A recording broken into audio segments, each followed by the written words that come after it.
Welcome once again to Lehto's Law. Here's Steve Lehto. A bunch of people sent me a note about this story, including James. Texas Lottery Commission holding out on paying winner over a technicality, and the amount they're holding out on paying is $83.5 million. 83.5. The independent.co.uk wrote this. James Liddell actually wrote it. They published it. A Texas woman who recently won an $83.5 million jackpot may never receive her winnings, officials have warned. The Austin resident, who is still anonymous, spent $20 on Texas lotto tickets for the drawing on February 17th using an app. It's a third-party vendor app, which is known as an online lottery courier. It allows customers to buy tickets and scratch-offs remotely for a fee. 7 days after she won, lottery officials in Texas announced they were moving forward with an investigation into two separate major wins due to money laundering concerns. Despite the development coming after her win, lottery officials are still withholding payment. An estimated 2 million Texans use similar services as this one. The woman made the trip to the lottery's headquarters in Austin, hoping to collect her winnings, but she was sent away empty-handed. Now, she spoke to the Austin America-Statesman with a lawyer by her side and said, "I've gone through frustration and being sad and stressed, and now I'm just angry. I literally spent $20. I didn't spend $26 million to run every single possible combination of numbers." And of course, she's referring to the fact that a group did something like that because back in February, a group used lottery couriers to bulk purchase more than $25 million in tickets, and they bought up 99% of the possible combinations of numbers and clinched a $95 million jackpot in April of 2023. And I've spoken about that incident on this show before. And I had asked specifically, I wonder how they managed to buy $25 million worth of tickets, because generally speaking, if you walked into the local 7-Eleven and you had $25 million in cash on you, and you said, "I would like to buy $25 million worth of tickets," they probably couldn't accommodate you.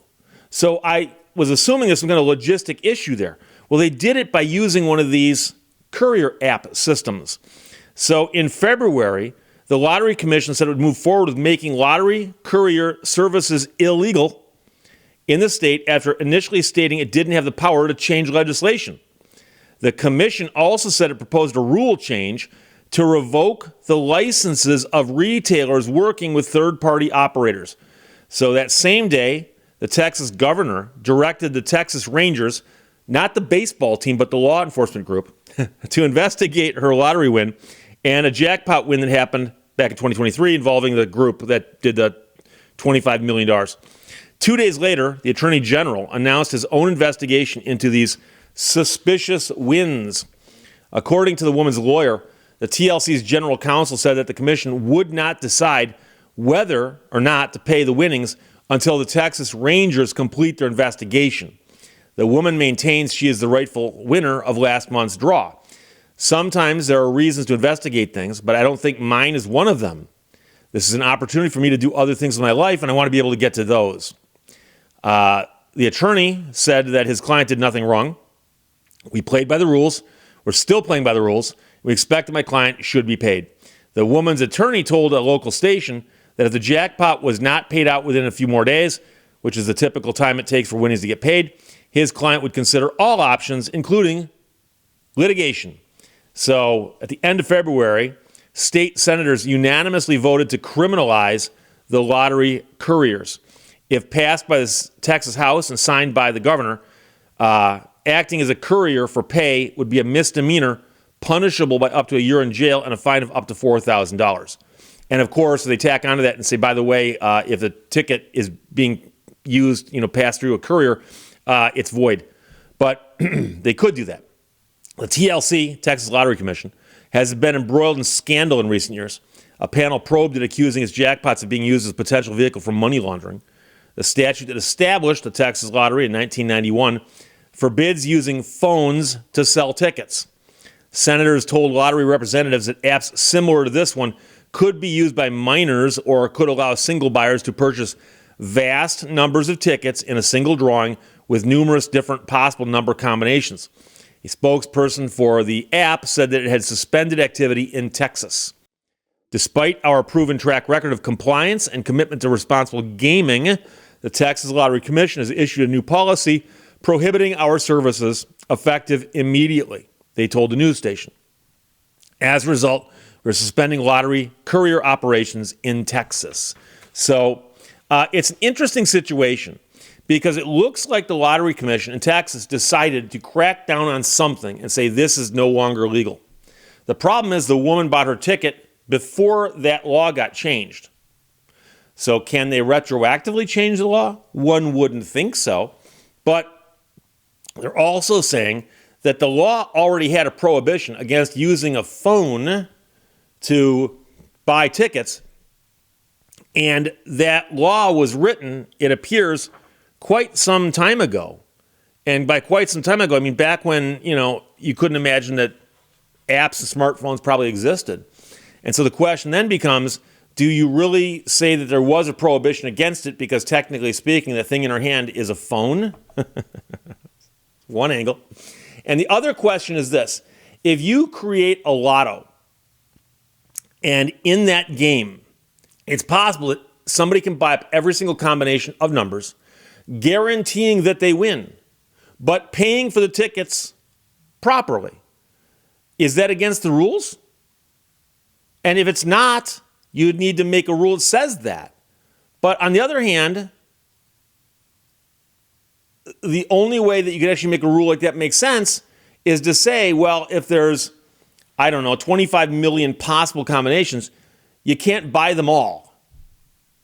Okay, so now we're limiting how many tickets you can buy?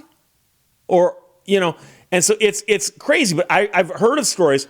I apologize for the edits. I'm literally having an issue clearing my throat, and I just cut that out. But I remember when they first started doing these kinds of lottos or lotteries, okay? So Michigan, years ago, back when I had my paper out, came up with the daily 3-digit and 4-digit. Every single day, you could pick a number between 000 and 999 and put some money on it, and if you won, you got some money. It wasn't millions of dollars, though. Not per ticket. And then eventually they started coming up with these lotteries where it's like, they're so difficult and hard to win that some weeks there won't be winners. But then the jackpot rolls over. And then they had multi-state ones where suddenly you've got not just millions of dollars in potential prizes, but hundreds of millions of dollars in potential prizes. And some people will point out, by the way, that the group that bought every single possible number, that worked. But if somebody else had picked the winning numbers, they'd have to split that with somebody. 2 other people picked the winning numbers, get cut 3 ways. So it wasn't a guarantee that they would win enough to clear the profit. It was enough to guarantee that they had a winning ticket. So the question is, do you outlaw that? And how can you outlaw it? And so let's suppose that I actually just decide I'm going to take a risk here, and I'm going to buy half the possible numbers. Give myself a 50-50 on winning. But it gets back to, how do you mechanically get those tickets in hand? How do you do that? And like I said, you can't walk into the local gas station and buy, 50 million tickets or whatever it might be. So it's a crazy story. But here, they're just saying she bought an $83.5 million winner, but she bought it through an app not related to the Texas Lottery Commission. And that really is, I suppose, the problem. Because if there's somebody else out there doing this, they're probably making some money.